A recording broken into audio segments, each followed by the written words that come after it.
নমস্কার বন্ধুরা, ছোটখাটো রান্নাঘরে আপনাদের স্বাগত। এই গরমে আশা করি সবাই ভালো আছেন, সুস্থ আছেন। আজকে আমি বানাবো মাগুর মাছের রেসিপি। এর আগে আমি মেখে চেখে মাগুর মাছের রেসিপি দেখিয়েছিলাম। আজকে একটু অন্যভাবে করব। মাগুর মাছটা আমি আগের দিন এনে ফ্রিজে রেখে দিয়েছিলাম। এই জন্য এই মাগুর মাছটা আমি কী করবো, পেঁয়াজ আদা রসুন দিয়ে রান্না করব। আর দুম করে এখানে আলু কেটে রেখেছি। এইভাবে আলু ভেজে আমি রান্নাটা করব। তাহলে চলুন রান্নাটা শুরু করে দিই। এখানে একটা কড়াই বসিয়ে দিয়েছি গরম করতে, দিয়ে দেবো পরিমাণ মতো তেল মাছ রান্না করার জন্য। গরম তেলে ফোড়নে দিয়ে দেবো দুটো তেজপাতা আর দিয়ে দেবো দুটো শুকনো লঙ্কা। আর কিছু আমি ফোড়নে আজকে দেবো না। এবার দিয়ে দেবো যে আলু আমি কেটে রেখেছি মাছে দেওয়ার জন্য, সেই আলুটা দিয়ে দেবো।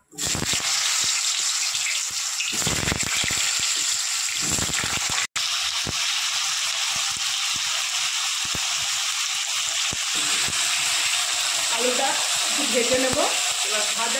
এবার আলুর মধ্যে দিয়ে দেবো একটু লবণ আর হলুদ।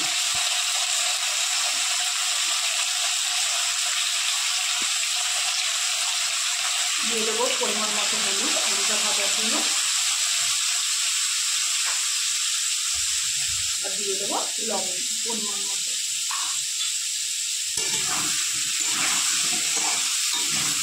আলুটা একটু ভেজে নেব আমি লাল করে।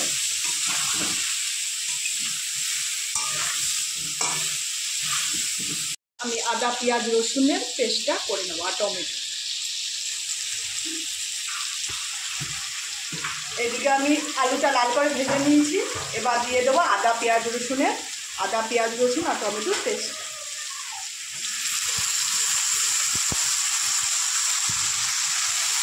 এবার আদা পেঁয়াজ রসুনটা আমি ভালো করে কষিয়ে নেব আলুর সাথে। আর মাছটা ভাজবো না, মাছটা নুন হলুদ মাখিয়ে যখন মশলাটা কষানো হয়ে যাবে আস্তে করে দিয়ে দেবো।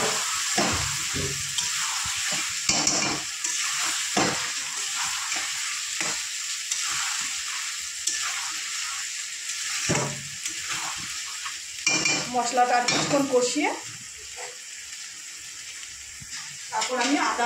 তারপর আমি জিরে ধনের গুঁড়ো লঙ্কার গুঁড়ো দিয়ে দেবো। এদিকে আলুটা কষাতে কষাতে আমি মাছটা মেখে নেব। একটা গামলার মধ্যে আমি মাছ নিয়ে নিয়েছি। এবার এই গামলাটার মধ্যে মাছটা আমি মাখবো। দিয়ে দেবো পরিমাণ মতো লবণ,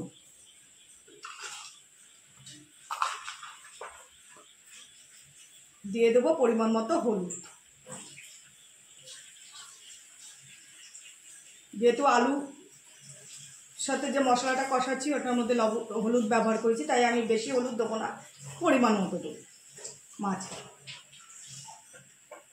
এখানে আছে ধনের গুঁড়ো, লঙ্কার গুঁড়ো, এখানে আছে জিরের গুঁড়ো আর গরম মশলা। একসাথে আমি মাছের সাথে মিশিয়ে মেখে নেব। আর কিছুটা তেল দিয়ে মেখে নেব।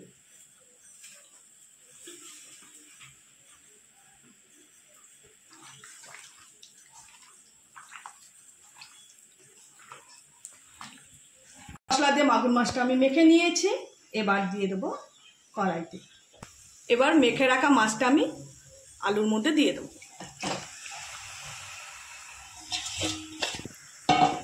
মাছটা কড়াইতে দিয়ে দিয়েছি। এবার পরিমাণ মতো জল দিয়ে আমি ঢেকে দেবো। এবার দিয়ে দেবো গামলায় যে মাছগুলো আমি মেখে নিয়েছিলাম মশলা দিয়ে, সেই গামলার মধ্যেই মশলা দেওয়া জলটা আমি দিয়ে দেবো।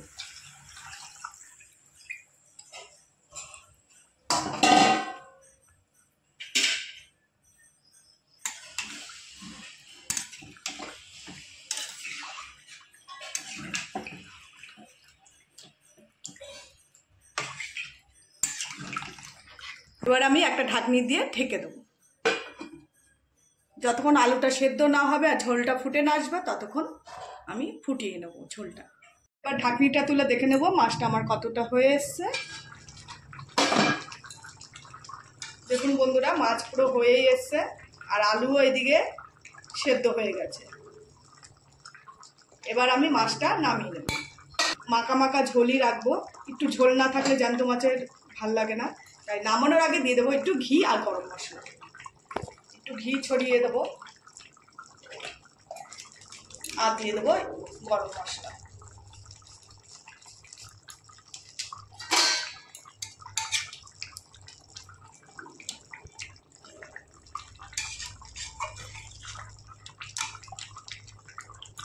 তাহলে এবার মাছের ঝোলটা নামিয়ে নেব।